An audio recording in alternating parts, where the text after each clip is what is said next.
সামনের দিকে সরে চাচাকে একটু 2 মিনিট টাইম নেই।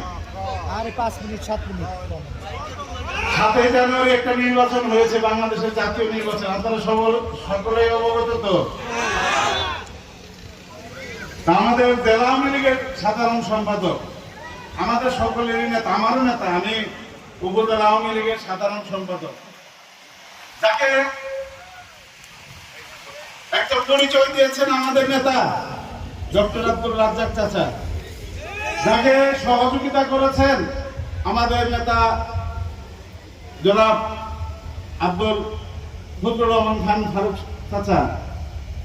এই দুইজনকে যদি উনি মানে বিচ্ছে করতে পারে, উনি তো হলো কাঠবিড়াল। কাঠবিড়াল জেনে খাবার দেখে ওই জায়গায় যায় খাবলা দেয়। 7 জানুয়ারি নির্বাচন হলো, 2018-তে নির্বাচন হয়েছে। আমার জন্য নির্বাচনে যতটুকু কষ্ট না করছি, জহের চাচার জন্য তার চেয়ে বেশি করছিলাম। উনি হলো আওয়ামী লীগের জেলা আওয়ামী লীগের সাধারণ সম্পাদক এবং আওয়ামী লীগ মনোনীত এমপি ছিলেন। উনি ওনার মন মতো কোনো প্রার্থী না হলে হেরে খালি নৌকার বিরুদ্ধে নির্বাচন করে। এবার করছে হলো কানসার নির্বাচন। তা ওনারে কি জেলা আওয়ামী লীগে রাখা যায়? সখীপুরে নির্বাচনের মনোনয়ন ঘোষণার পরে উনি ঢুকে নাই, আশা করি আর উনি ঢুকতে পারবে না। আমি বাসায় সখীপুরের দায়িত্ব নিয়ে গেলাম। আমরা মান মুখী না। উনি যে অপরাধ করছে, সেই অপরাধের যে অপরাধ করছে, যদি এই বাসায় সখীপুরের মানুষের কাছে মাপ চায়, নাকে খপ দেওয়া মাপ চায়, তাহলে উনি বুঝতে পারবে। না হলে উনি এই বাসায় সখীপুরের আওয়ামী রাজনীতিটা একদম ধ্বংস করে দিচ্ছে, সাথে সাথে এই টাঙ্গাইলের রাজনীতি ধ্বংস করে দিচ্ছে। একটা বক্তব্য শুনলাম, সুডমণি সাহেবের বিরুদ্ধে বলছে যে তোমার বিরুদ্ধে আমি নির্বাচন করছি, মামুন ভাইয়ের বিরুদ্ধে নির্বাচন করছে, কামরুল চাচার বিরুদ্ধে নির্বাচন করছে, ঠান্ডু চাচার বিরুদ্ধে নির্বাচন করছে। উনি কোন জায়গায় তো বাদ দেয় নাই। উনি যখন সব জায়গাতে হাত দিছে, সবাই মিলে আমরা ওদিকে বাদ দিব। এবং আপনারা যারা আছেন অপশক্তি, আমাদের আদর্শ হলো বঙ্গবন্ধুর আদর্শ, শেখ হাসিনার নেতৃত্বে এবং টাঙ্গাইলে ডক্টর রাজ্জাক চাচা এবং ফারুক চাচার নেতৃত্বে আমরা এই জায়গায় আওয়ামী লীগ করবো। এবং আমি আমাদের উপরে সিনিয়র নেতৃবৃন্দদের কাছে আবেদন করবো যে চাচা, মুরব্বী যারা আছেন, একবার যে সরি করে আপনারা ভুলে দেন। এর জন্য এই যে আমরা যারা সাধারণ মাঠের কর্মী আছি, এই কর্মীরা বিভ্রান্তের মধ্যে পড়ি। আমি টাঙ্গাইলের রাজনীতি নিয়ে মাথা কামাই না, আমি বাসায় সখীপুর নিয়ে থাকি। আজকে দাওয়াত দিয়েছে, রাজ্জাক চাচার ফোন দিয়েছে, ভারত চাচার ফোন দিয়েছে। আমি নিজেকে অসংখ্য ধন্য মনে করেছি। আমি একজন ক্ষুদ্র একজন মানুষ, আপনারা দাওয়াত দিয়েছেন, এসেছি। এবং ভালো কাজে, যে কোনো কাজে আমাকে পাবেন। এবং আওয়ামী লীগকে যারা কলুষিত করার জন্য, ধ্বংস করার জন্য লেগেছে, আমার প্রতিবাদ। জন্ম যখন হয়েছে, মৃত্যু অবধারিত। একজনের কাছে একটা হাত কলম ছিলাম, হাত কথা খুঁয়ে শেষ দিন। একজনেরা বলছিল মানে বিমানে উঠতে খুব ডরাই।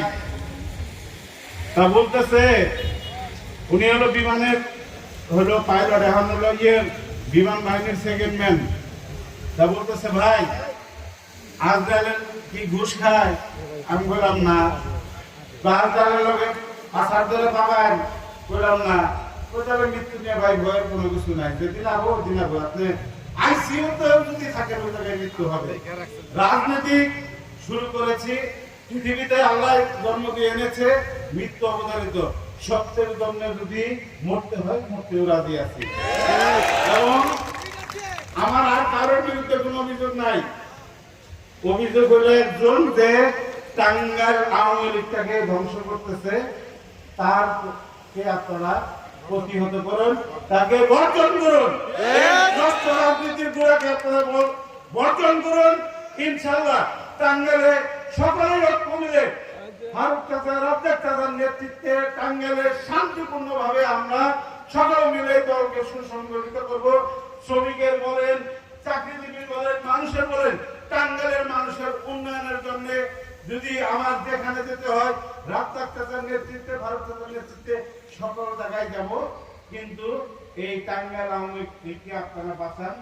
এই সামনের সারিতে যারা জেলার নেতৃবৃন্দ আছেন, কেন্দ্রীয় নেতৃবৃন্দ আছেন, তাদের সকলের কাছে আমার আকুল আবেদন, এই সখীপুরের যে অবস্থা, বাসাইলের যে অবস্থা, বাসাইলে আমার নির্বাচনের সময় আওয়ামী লীগ অফিস বন্ধ করে দেয়, এটা কি সেক্রেটারি সাহেবের খুব কাম ভালো কাম হয়েছে? হ্যাঁ, কেরা কেরা এখন কিন্তু ভোট চাইলে কোনো কিছু করলে রেকর্ড করে রাখে, সব রেকর্ড আমার কাছে তথ্য আছে। আমি এখন পর্যন্ত আমার কাকপুর নামে, আমার সখীপুরের কাকপুর নামে কিন্তু কারোর কাছে কোনো বিচার দেয় নাই, সব নেত্রীর পর্যন্ত কোনো বিচার দেওয়া হয় নাই।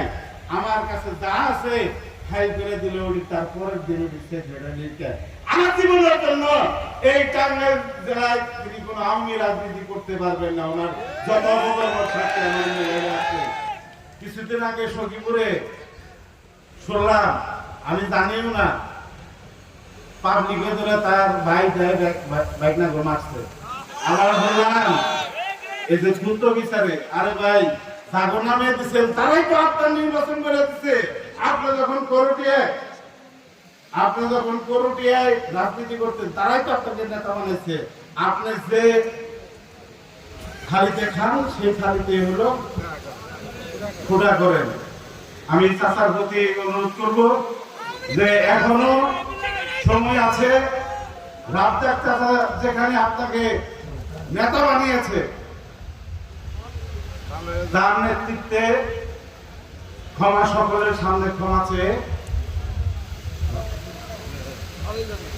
না, অরিজিনাল আওয়ামী লীগের রাজনীতিতে আসুন, আল্লাহর কাছে ক্ষমা চান, আওয়ামী লীগের কাছে ক্ষমা চান, তাহলে আপনি আওয়ামী লীগ করতে পারবেন না। আপনি আওয়ামী লীগ করেন এটা মানি না। আপনি সব জায়গায় হলো নৌকার বিরুদ্ধে করছেন, আপনি আওয়ামী লীগের সেক্রেটারি না, এটা ঘোষণা করে। আর মুক্তিযোদ্ধা নিয়ে আমি সখীপুরে একটা বক্তব্য দিয়েছি যে 16 সালের পরে যারা মুক্তিযোদ্ধা আছে, কিছু আমার সন্দেহ আছে। আপনি কোন জায়গায় মুক্তিযুদ্ধ করেছেন, সেই স্পটটা যদি আপনি টাঙ্গাইলের কোন সভায় বা প্রেস কনফারেন্স করে বা কোন জায়গায় যদি বলেন যে আপনি কোন কোন জায়গায় আপনি যুদ্ধ করেছেন, জহির মাস্টার সাহেব আছে, তারে বিপদে ভালাইয়া সাইন নিছিলেন, সাক্ষী নিছিলেন, উনি সখীপুর যায় কয় কাঁটা রাইফেলটা বলে উনি যুদ্ধ করছে। আমরা যারা শুনেছি যে চাইনিজ এলএনজি দিয়ে হলো যুদ্ধ করছে, চীন দিয়ে যুদ্ধ করছে, আর উনি হলো কাঁটা রাইফেল দিয়ে। কাঁটা রাইফেল কাগজ কাছে থাকতো, টাকার যুগ আছে। আপনারা সকলে ভালো থাকবেন।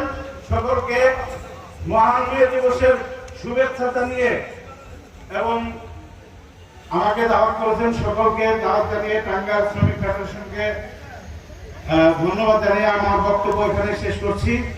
আল্লাহ হাফেজ। জয় বাংলা, জয় বঙ্গবন্ধু। আসসালামু আলাইকুম।